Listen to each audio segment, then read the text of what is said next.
வணக்கம், welcome to S2C cooking. இன்றைக்கி நம்ம பார்க்க போகிற ரெசிபி மீன் குழம்பு. இது ரொம்ப சிம்பிளான மீன் குழம்பு, ஆனால் டேஸ்ட் பார்த்திங்கன்னா ரொம்பவே சூப்பராக இருக்கும். எப்படி பண்ணுறது பார்க்கலாம் வாங்க. நான் ஒரு கடாயில் 4 ஸ்பூன் கடலை எண்ணெய் சேர்க்குறேன். உங்களுக்கு நல்லெண்ணெய் பிடிக்கும்னா நல்லெண்ணெய் கூட சேர்த்துக்கலாம். 4 ஸ்பூன் ஊற்றிட்டு எண்ணெய் சூடான பிறகு மசாலா டப்பாவில் இருக்க சின்ன ஸ்பூனால் ஒரு 1/4 டீஸ்பூன் கடுகு, 1/4 டீஸ்பூன் சீரகம் இதை போட்டு பொரிய விட்டுட்டு நான் ஒரு மீடியம் சைஸ் வெங்காயம், மீடியம் சைஸ் பழுத்த தக்காளி, கொஞ்சமாக கருவேப்பிலை அரிஞ்சு வச்சுருக்கேன். இப்போ இதை வெங்காயம் கருவேப்பிலை முதல்ல சேர்த்து நல்லா வதக்கிப்போம். கொஞ்சம் கண்ணாடி பதத்துக்கு வதக்கினா போதும், ரொம்ப ப்ரௌன் ஆகணுன்ட்டு அவசியம் இல்லை. ஒரு மிதமான தீயில வச்சு நல்லா வதக்கிப்போம். இது கூட நான் இப்போ கொஞ்சமாக மஞ்சள் தூள் சேர்த்துக்கிறேன். ஒரு 1/4 டீஸ்பூன் மஞ்சள் தூள்,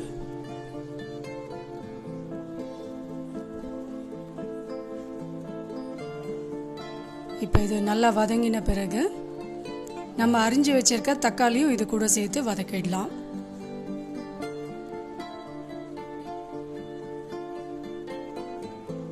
வெங்காயமும் தக்காளியும் ஈக்குவல் போர்ஷனாக எடுத்துட்டிங்கன்னா கரெக்டாக இருக்கும்.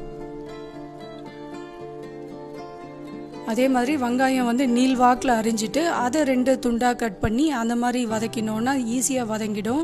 குழம்போட டேஸ்ட்டும் பார்த்திங்கன்னா நல்லாயிருக்கும். இப்போ இதில் நான் 1.5 ஸ்பூன் குழம்பு மிளகாய் தூள் சேர்த்துடுறேன். இந்த மிளகாய் தூளை தனியாத்தூளும் 1:1 ரேஷியோவில் சேர்ந்துருக்கு. இப்போ இதை லோ ஃப்ளேமில் வச்சு இது மாதிரி நல்ல எண்ணெயிலே மிளகாத்தூள் பச்சை வாசனை போகிற அளவுக்கு வதக்கிப்போம். வதக்கிட்டு இப்போ 1 டம்ளர் தண்ணி இது கூட சேர்த்துட்டு ஒரு தடவை நல்லா கலந்து விட்டுட்டு தேவையான உப்பும் சேர்த்துப்போம். இப்போ நல்லா கலந்துட்டு இதை மூடி போட்டு ஒரு 5 நிமிஷம் அது மாதிரி கொதிக்க விட்டுடுவோம். இப்போ 5 நிமிஷம் ஆயிடுச்சு. வெங்காயம் தக்காளிலாம் நல்லா வெந்து இருக்கு. இப்போ இந்த ஸ்டேஜில் நான் ஒரு லெமன் சைஸ் புளி ஊற வச்சுருக்கேன். ஊற வச்சு கரைச்சி வச்சுருக்கேன். ரொம்ப திக்காகவும் கரைக்க வேண்டாம், ரொம்ப தண்ணியாகவும் இருக்க வேண்டாம். நான் ஊற்றும் போதே உங்களுக்கு அந்த பதம் தெரியும். இந்த பதத்தில் புளியை கரைச்சி இப்போ இது கூட சேர்த்துடுவோம்.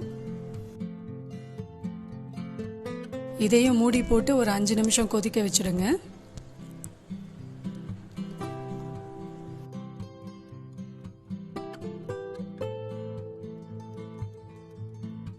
இப்போ 5 நிமிஷம் ஆயிடுச்சு. குழம்பு நல்லா கொதிச்சிடுச்சு.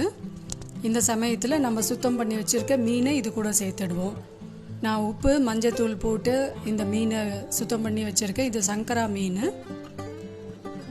இதோட வவ்வால் மீனோட தலைகளும் இருக்குது, அதையும் நான் இதோட சேர்த்துடுறேன். இப்போ மீன் போட்ட பிறகு மீடியம் தீயில் ஒரு 2-3 நிமிஷம் இருந்தால் போதும். ஹை ஃப்ளேமில் வைக்க வேண்டாம், மிதமான தீயில வேகட்டும். ஏன்னா குழம்பு ஆல்ரெடி திக்காயிடுச்சு. இன்னும் ஹை ஃப்ளேமில் வச்சோன்னா ரொம்ப திக்காயிடும். அதனால் மிதமான தீயில வச்சு இது மாதிரி ஒரு 3 நிமிஷம் அது மாதிரி கொதிக்க விடுவோம். எண்ணெய் எல்லாமே பிரிஞ்சு வந்துச்சு பாருங்கள். இப்போ நம்ம மீன் குழம்பு ரெடி ஆயிடுச்சு. கன்சிஸ்டன்சி பார்த்தீங்கன்னா இது மாதிரி இருக்கும். ஸோ சாதத்தில் ஊற்றி சாப்பிட்றதுக்கு ரொம்ப நல்லா இருக்கும். குழம்பு பதமும் கரெக்டாக இருக்கும். ரொம்ப தண்ணியாக வச்சாலும் சாதத்தில் ஒட்டாது, ரொம்ப திக்காக வச்சாலும் ரொம்ப புளிப்பாக இருக்க மாதிரி இருக்கும். இந்த பதத்தில் வச்சோன்னா உங்களுக்கு புளிப்பும் அந்தளவுக்கு தெரியாது, ரொம்பவே டேஸ்டியாக இருக்கும். குழம்பு பார்த்திங்கன்னா 1 வாரத்துக்கு கெடாமல் நல்லாயிருக்கும், ஃப்ரிட்ஜில் வைக்கணும். ஆனால் ஸோ நம்மளோட டேஸ்டியான சங்கரா மீன் குழம்பு ரெடி. கண்டிப்பாக வீட்டில் ட்ரை பண்ணி பாருங்கள். தேங்க்யூ.